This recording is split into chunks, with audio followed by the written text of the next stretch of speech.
कृष्णाय वासुदेवाय हरिये परमात्मने वर्णता क्लेशनाशाय गोविंदाय नमो नमः।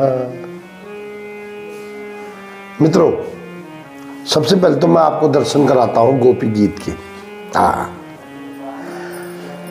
गोपी का अर्थ लोग स्त्री समझते हैं, स्त्री नहीं है गोपी का अर्थ। गोपी का अर्थ है जो समस्त ज्ञान और कर्म इंद्रियों से उस कृष्ण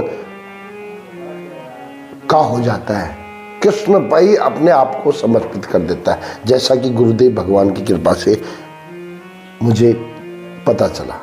तो आज ये दास इतनी हिम्मत कर रहा है कि पहला श्लोक गोपी गीत का, उस पर अपने विचार रख रहा है। मतलब त्रेता द्वापर युग में जो गोपियों ने रखा वो भाव अलग है, उसके आधार पर मेरा भाव क्या है इस मनुष्य जीवन का लेने के बाद आज हमारा उसके आधार पर क्या भाव है, ये मैं आज बोलने जा रहा हूँ। प्लीज आप मेरे भाव को जरूर सुनना, आपको पसंद आएगा। अगर नहीं आएगा तो अपने कमेंट में कुछ सुधार कर देना। ये रहा आपके स्क्रीन पे। गुरु ब्रह्मा गुरु विष्णु गुरुदेव महेश्वर गुरु साक्षात परम ब्रह्म तस्मै श्री गुरुवे नमः। हे गुरुदेव, जो जिस गोपी गीत को समझने में स्वयं ब्रह्मा जी भी शायद कंफ्यूज हो जाते हैं, वो गोपी गीत आज दास अपनी बात रखने जा रहा है। तो आप मुझे अपने मानसिक रूप से मैं आपसे प्रणाम करके मेरे विचार को सुनने का कष्ट करें। देखो, जब गोपियों को अभिमान आ गया था थोड़ा सा, किस चीज का, कि हम कृष्ण के हैं, हम तो मतलब कृष्ण सिर्फ हमको चाहता है, ऐसा अभिमान उनके अंदर आया था। बोला नहीं था उन्होंने कृष्ण गायब हो गए, कन्हैया गायब हो गए। और जब उन्होंने जंगल जंगल ढूंढा तो उनको एक गुरु मिला। गुरु,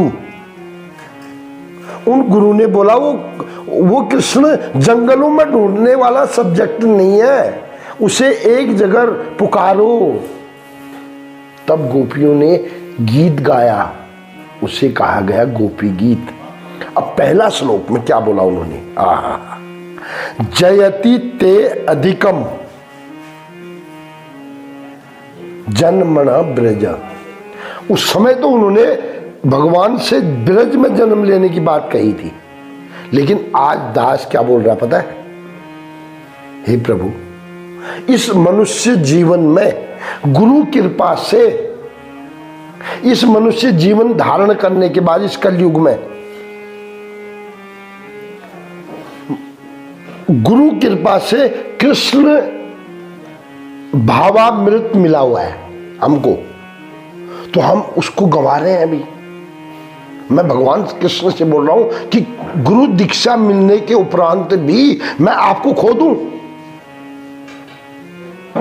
मतलब उन्होंने बोला था जयति ते अधिकम, आपके आने से, आपके ब्रिज में आने से यहाँ की शोभा बढ़ गई, ये तो बोला था गोपियों ने। लेकिन मैं क्या बोल रहा हूं, ये दास क्या बोल रहा है, दास बोल रहा है कि आपका मंत्र मिलने के बाद, गुरु के माध्यम से आपको जानने के बाद,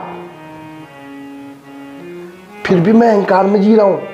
यानी कि मनुष्य जीवन मिला है सिर्फ भगवत प्राप्ति के लिए, और जानते भी हैं कृष्ण है, क्योंकि जानते नहीं तो जन्माष्टमी व्रत नहीं करते। लेकिन उसके बाद भी हम कृष्ण अपना समय बर्बाद कर रहे हैं, किसमें, घर मकान दुकान फालतू लफड़े में, झगड़ा फिसाद में। ना, ये सब्जेक्ट नहीं, ऐसे कृष्ण नहीं मिलेगा।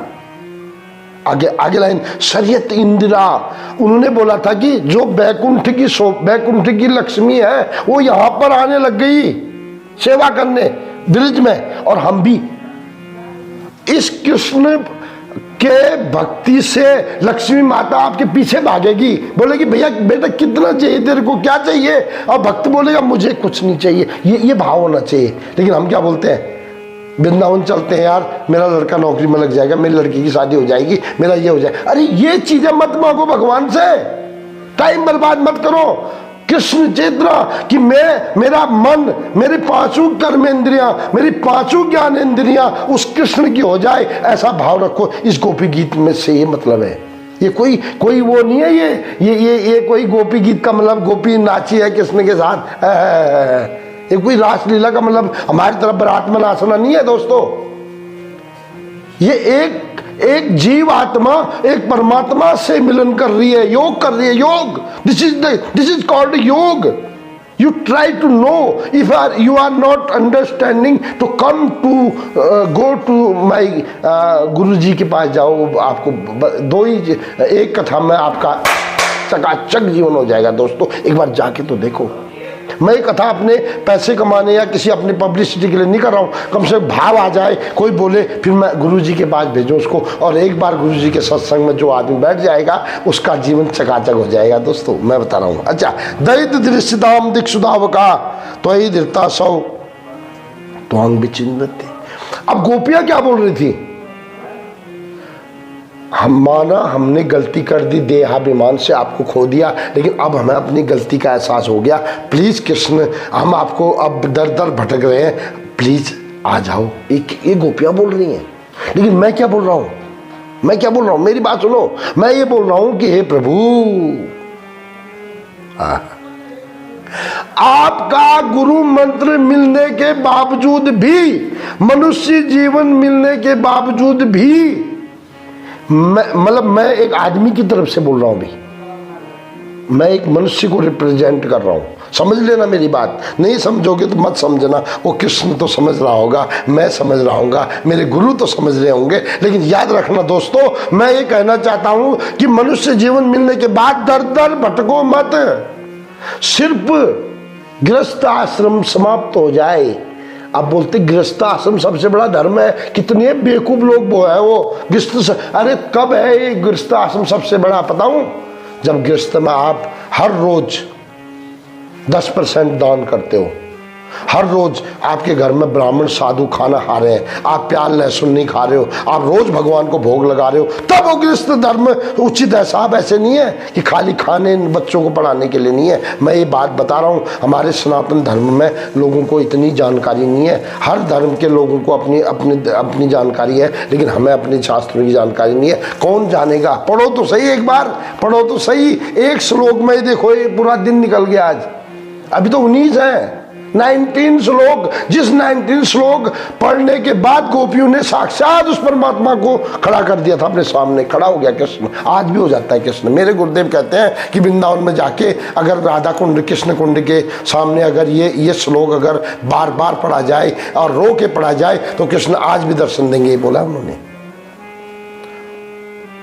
मैं बता रहा हूँ, और इसका अनुभव भी मुझे है।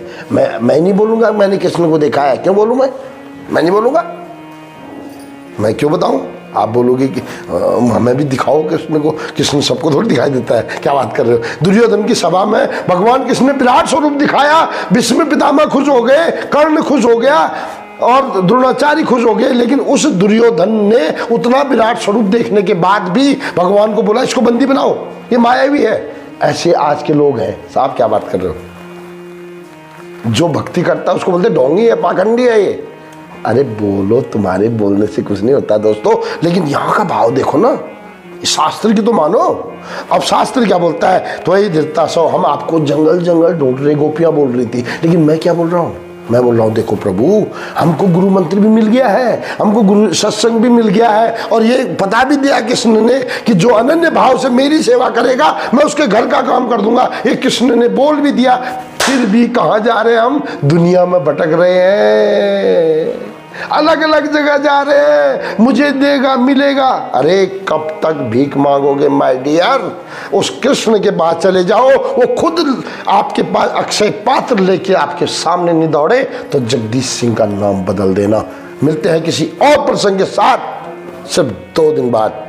तब तक के लिए भगवान आपको सद्बुद्धि दे और आपको भी कृष्ण चेतना का आपके हृदय में उदय हो जाए। इसी भावना के साथ राधे राधे बोलना पड़ेगा।